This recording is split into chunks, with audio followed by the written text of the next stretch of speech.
The smoke began to rise. At the far end, the vines were already blazing. The captain reined in his horse around the house. "These grapes are forbidden by the King of Spain," he shouted.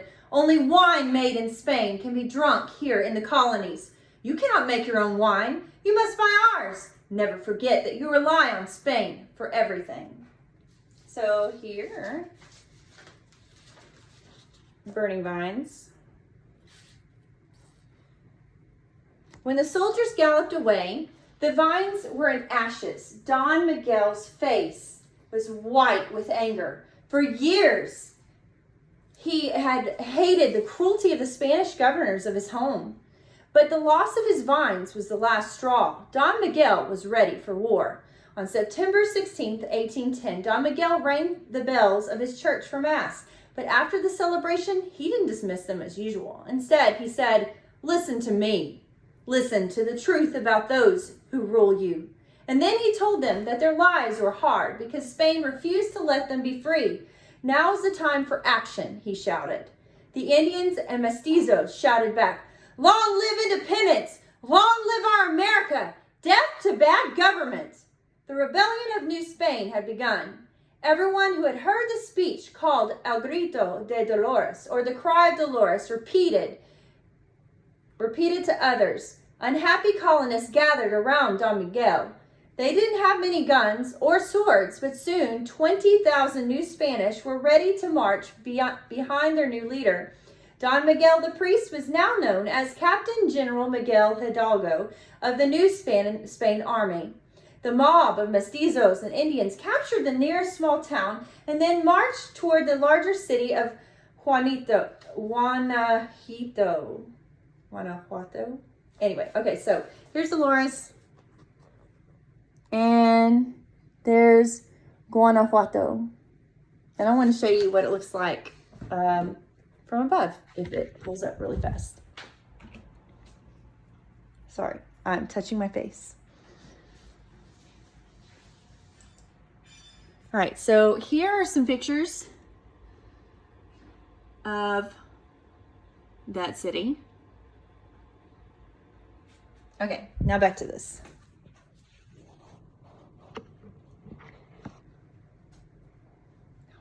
There it is.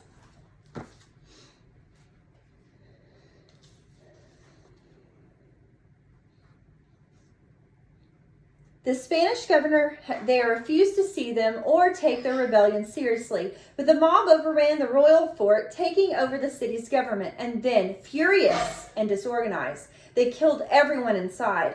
Hidalgo was unable to stop them until over 500 men and women were dead. The capture of Guanajuato gave the New Spain rebels courage. They marched on, fighting their way towards Mexico City. More men joined them. Hidalgo's army now had more than 50,000 soldiers. But when they reached the gates of Mexico City, Hidalgo stopped his army. "No," he said, "we will retreat."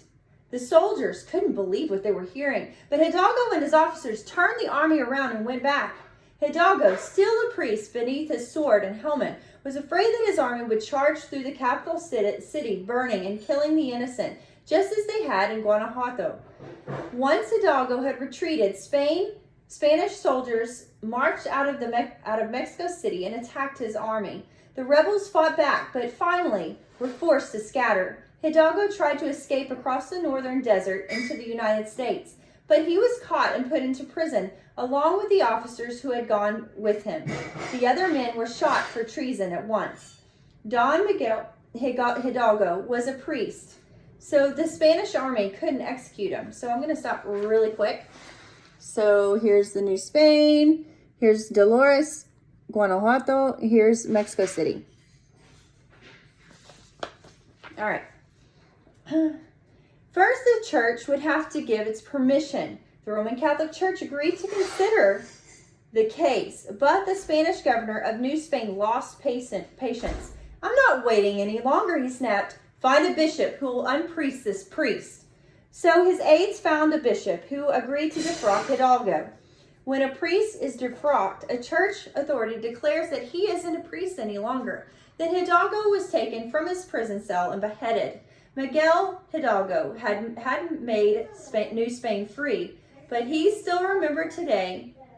He is still remembered today in Mexico, the country that was once New Spain. Every September 15th, the president of Mexico rings the bell and then repeats Don Miguel Hidalgo's speech, the Cry of Dolores. On the next day, September 16th, Mexicans celebrate their Independence Day. All right, the Republic of Mexico. Miguel Hidalgo's army had failed, but south of New Spain, the South American colonies had declared independence from Spain. New France saw their fight for freedom and rebelled again. The second revolt against Spain was led by another priest, Jose Maria Morelos y Pavon. All right, here we go. And there he is.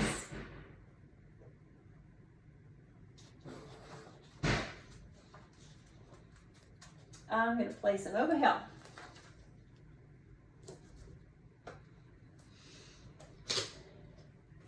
Morelos had commanded a group of soldiers in Hidalgo's army. After Hidalgo was executed, Morelos and his men formed a junta, a group of army officers. Okay, when I say junta, it begins with a J, but it sounds like an H.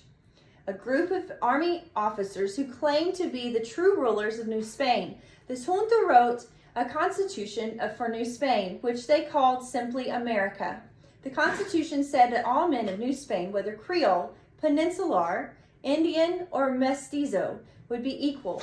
They would all simply be Americans, with the same rights to vote, own property, and earn money. Morelos and his army fought against the Spanish soldiers, just like Hidalgo and his army had done just a few years before. But Morelos, too, was captured and put to death. Leading a rebel army was a dangerous business. Hidalgo and Morelos both died fighting for independence. But the third rebel leader, Agustin de Iturbide, would be more successful.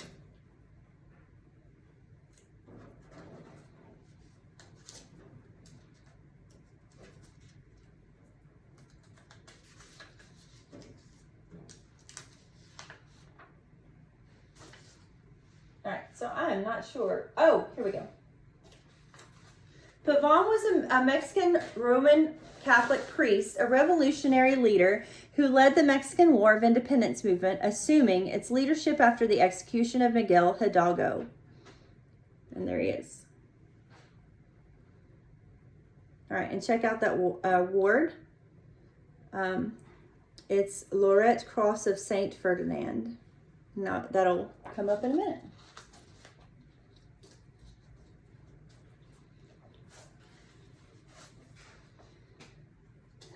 All right, so Agustin de Iturbide was a Creole born in New Spain, but he had always been loyal to the king. As a matter of fact, during Hidalgo's rebellion, Iturbide had been fighting on the opposite side for Spain. And he helped the Spanish government chase Morelos too. But then Iturbide asked to be awarded a special honor, the Order of San Fernando. This military order was a special medal given to soldiers who had been brave and loyal. Iturbide was certainly loyal, and although he was often accused of being a cruel and greedy man, he was certainly brave. But he was told that he couldn't have a medal. He was a Creole. Only Peninsulars could receive the order. Iturbide was angry and humiliated. He realized that he would never fight his way into a position of power in the army or be given any important job in the government. Peninsulars would be given these honors instead. So while he went on serving in Spain's army, Iturbide started to write down ideas about how New Spain might become independent. In 1821, he gathered the army officers who served with him together and explained his plan. New Spain should become a new independent kingdom called Mexico, with its own king. All of its people would be equal, no matter where they were born or who they all were. And Roman Catholicism would be the official religion of Mexico. These were called the Three Guarantees. The officers liked Iturbide's plan. So did the Mexican revolutionaries. The most powerful rebel leader, Vincent Guerrero, agreed that he and his soldiers would fight for the plan. And the combined armies of Iturbide and Guerrero marched to Mexico City and ordered the Spanish governor to step down. Okay, so here is, okay, so he was one of the leading revolutionary generals of the Mexican War of Independence. He fought against Spain for independence in the early 19th century and later served as president of Mexico, coming in power in a coup. And I'll probably pull that down again in a minute. Okay. The governor agreed, and this time the rebel army was too strong for the Spanish soldiers to defeat. On August 24th, 1821, Spain signed a treaty giving Mexico its independence. The third rebellion had succeeded after only 6 months. Now that Mexico was independent, Mexicans called a Congress to write a new constitution. Some Mexicans wanted a republic like the United States. Others wanted a king who would have to obey a constitution like Great Britain. Some of the Mexicans who wanted a king thought that Ferdinand VII should be invited to be the king of Mexico as long as he moved to Mexico and promised to obey the Constitution. Others wanted Iturbide to be king. Iturbide supporters won. In 1822, the Creole soldier became Emperor Augustine I of Mexico. But although he was a good soldier, Augustine was a very bad king. He had his sister made a princess and his father made a prince, and he set up a lavish household with lots of servants. When the Mexican Congress refused to obey him, the new emperor threw its leaders into jail. The American ambassador who traveled down to Mexico to meet Emperor Augustine I wrote back to President James Monroe, "His exercise of power is arbitrary and tyrannical." After Augustine I had ruled for only 9 months, an army general named Antonio Lopez de Santa Anna led a revolt against him. Santa Anna wanted Mexico ruled as a republic with no king at all. After suffering through 9 months of rule by Augustine, the army agreed. Augustine fled to Italy, afraid that he might be killed by angry soldiers. With Augustine out of the way, the Mexican Congress met again and drew up a constitution for the United Mexican States. Mexico would have a president, a Congress, and states, just like the United States of America. New Spain was now a republic.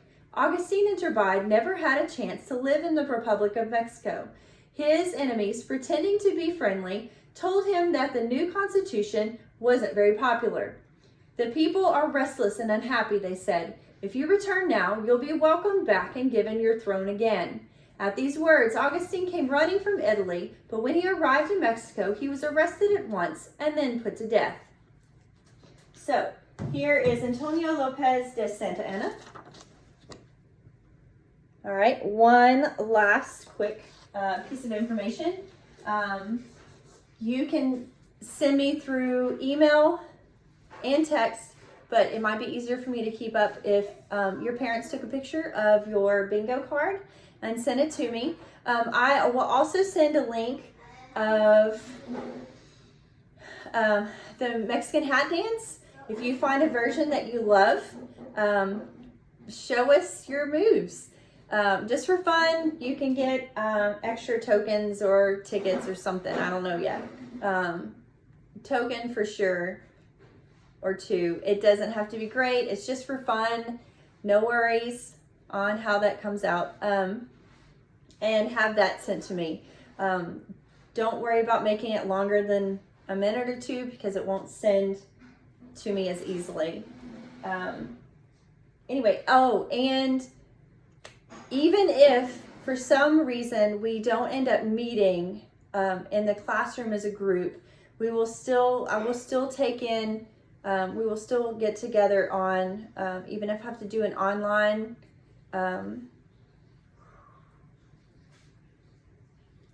if we count the tokens and the tickets, we'd still have it to where I can show you the rewards online for you to choose from.